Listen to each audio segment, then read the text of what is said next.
I hope everybody had a great weekend. We're going to start with the second day of the perimeter and area lesson today. So we're going to take what we did on Friday where we found the area and the perimeter of shapes, and we're going to combine it with what we did on Thursday where we had to find a side using Pythagorean theorem or the distance formula. I think the Pythagorean theorem is the easier method, so that's the method I'm going to use in today's notes. So let's recap what we've been working on. So to find the perimeter of any shape, we just add up the sides. When I want to find the area of a triangle, we're simply going to take base times height divided by 2.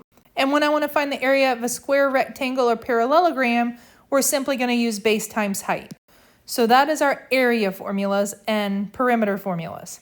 Now let's talk about what we did on Thursday. So Thursday was where we talked about distance formula, which was the square root of x2 minus x1 squared plus y2 minus y1 squared, and the Pythagorean theorem, which is a squared plus b squared equals c squared.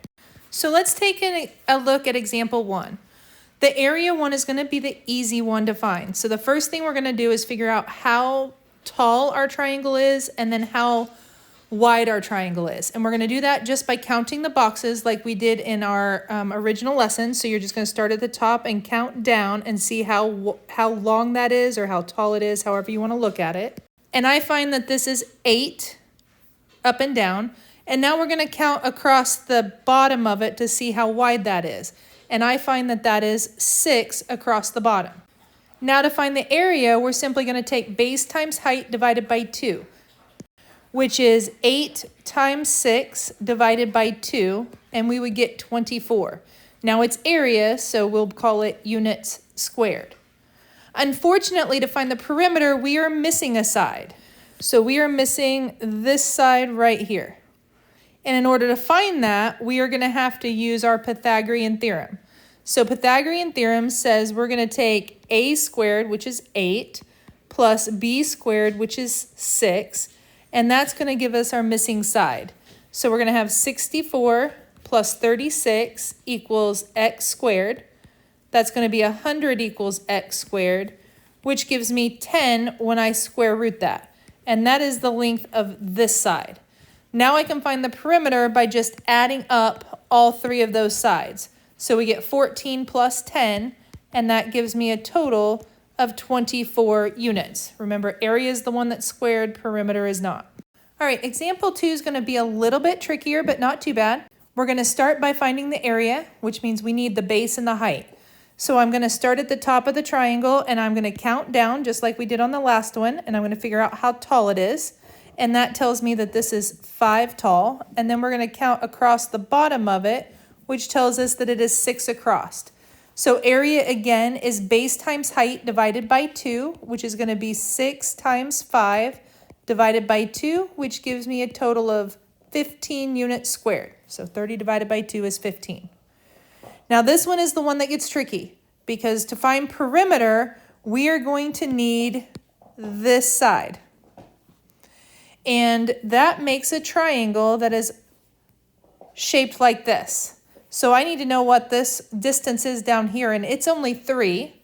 Our height is still 5, and so that's what we're going to use for Pythagorean theorem. So we can't use 6 because 6 goes all the way across. We only want halfway across. So we are going to have our 3 squared plus 5 squared equals our missing side squared. 9 plus 25 gives us our missing side squared. When I add those, I get 34, and then I'm going to have to square root that on my calculator, and I'm going to round to 1 decimal place. So that tells me that this side is 5.8. If that side is 5.8, that means our other side is 5.8. And now we can add up our 3 sides. So 5.8 plus 5.8 plus 6 gives me a perimeter of 17.6 units. Okay, looking at example 3. So this one is a rectangle, so we're just going to do base times height. First thing we're going to do is figure out how tall it is. So we're going to count how tall that is. That is only 4 tall. And then we're going to count across the bottom to see how wide it is, and it is 6 wide.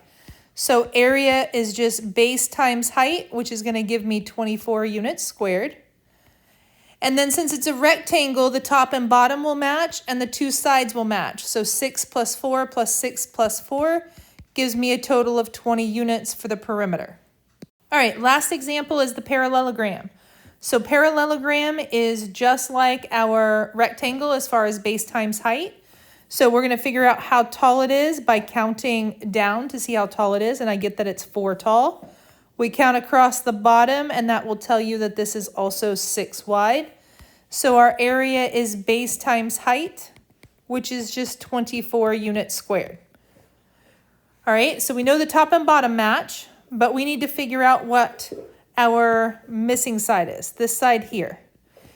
So we're going to figure out how tall this triangle is and how wide this triangle is.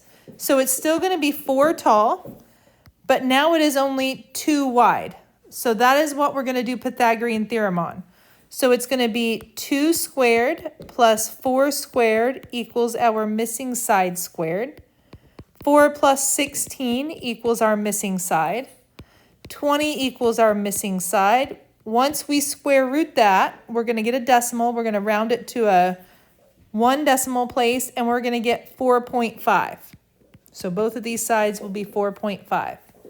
Last step is just to add each of those numbers together. So our perimeter is going to be 4.5 plus 4.5 plus 6 plus 6 for a total of 21 units. All right, as far as the homework goes, they pretty much match the notes. So number 1 is like example 1, 2 like 2, 3 like 3, 4 like 4.